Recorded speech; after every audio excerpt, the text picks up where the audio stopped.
क्या आपके पीरियड्स कभी टाइम से आते हैं, कभी लेट, कभी मिस हो जाते हैं? और जैसे ही साइकिल इरेगुलर होती है, दिमाग में एक ही शब्द घूमने लगता है, PCOS। इंटरनेट सर्च, रील्स और लोगों की बातें तुरंत डर बना देती हैं कि इरेगुलर पीरियड्स मतलब PCOS पक्का है। लेकिन क्या ये सच है या फिर ये एक आधा अधूरा कंक्लूजन है? वीडियो एंड तक देखिए, क्योंकि आखिरी बात सबसे ज्यादा इंपॉर्टेंट है। सबसे पहले एक बहुत जरूरी सच समझ लीजिए, हर इरेगुलर पीरियड का मतलब PCOS नहीं होता।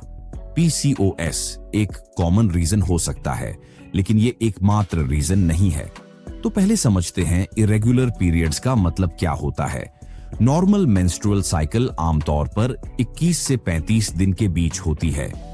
अगर साइकिल इस रेंज से बार बार बाहर जा रही हो या महीनों स्किप हो रहे हो तो उसे इरेगुलर कहा जाता है।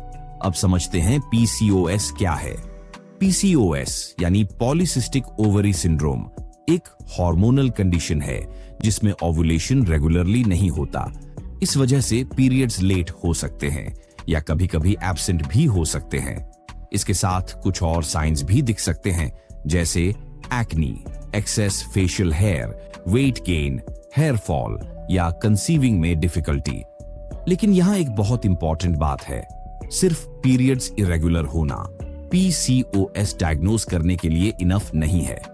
PCOS का डायग्नोसिस, सिम्टम्स, ब्लड टेस्ट्स और अल्ट्रासाउंड को मिलाकर किया जाता है।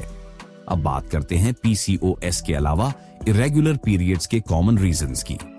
सबसे कॉमन रीजन है स्ट्रेस। स्ट्रेस हार्मोन्स दिमाग के उस हिस्से को अफेक्ट करते हैं जो पीरियड्स को कंट्रोल करता है। इसलिए एग्जाम्स, जॉब प्रेशर या इमोशनल स्ट्रेस साइकिल को बिगाड़ सकता है। दूसरा रीजन सडन वेट चेंज, बहुत तेज वेट गेन या weight loss hormonal balance disturb कर देता है, जिससे ओव्यूलेशन डिले हो सकता है। तीसरा thyroid problem. Thyroid hormones periods की टाइमिंग में बहुत बड़ा रोल प्ले करते हैं। थायराइड इंबैलेंस से भी साइकिल इरेगुलर हो सकती है। चौथा एक्सट्रीम एक्सरसाइज या डाइटिंग। बहुत ज्यादा वर्कआउट, क्रैश डाइटिंग या कैलोरी डिफिशिएंसी बॉडी को सर्वाइवल मोड में ले जा सकती है, जिससे पीरियड्स डिले हो जाते हैं। पांचवा एज फैक्टर। टीनेज ईयर्स में और पेरीमेनोपॉज के टाइम साइकिल्स नेचुरली थोड़ी इरेगुलर हो सकती हैं। इसलिए सिर्फ एक सिम्टम देखकर PCOS का लेबल लगाना सही नहीं है। अब एक बहुत इंपॉर्टेंट सवाल, कब PCOS का डाउट स्ट्रॉन्ग होता है?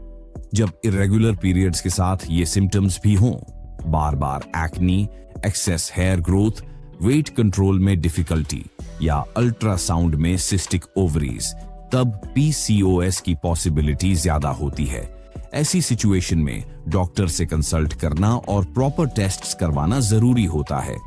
एक और मिथ क्लियर करना जरूरी है, PCOS मतलब प्रेगनेंसी कभी नहीं होगी। ये बिल्कुल गलत है। PCOS एक मैनेजेबल कंडीशन है और बहुत सी विमेन हेल्थी प्रेगनेंसी अचीव करती हैं। कंक्लूजन बिल्कुल सिंपल है, इरेगुलर पीरियड्स का मतलब हमेशा PCOS नहीं होता। लेकिन इरेगुलरिटी को इग्नोर करना भी सही नहीं है। अपनी साइकिल ट्रैक करें, चेंजेस नोट करें और बिना डर के मेडिकल एडवाइस लें। याद रखिए, सेल्फ डायग्नोसिस से ज्यादा डेंजरस कुछ नहीं और सही जानकारी सबसे बड़ी पावर है। अगर ये वीडियो आपका डर थोड़ा कम कर पाया हो तो लाइक और शेयर जरूर करें और कमेंट में यस लिखकर बताइए। क्या आप भी इरेगुलर पीरियड्स देख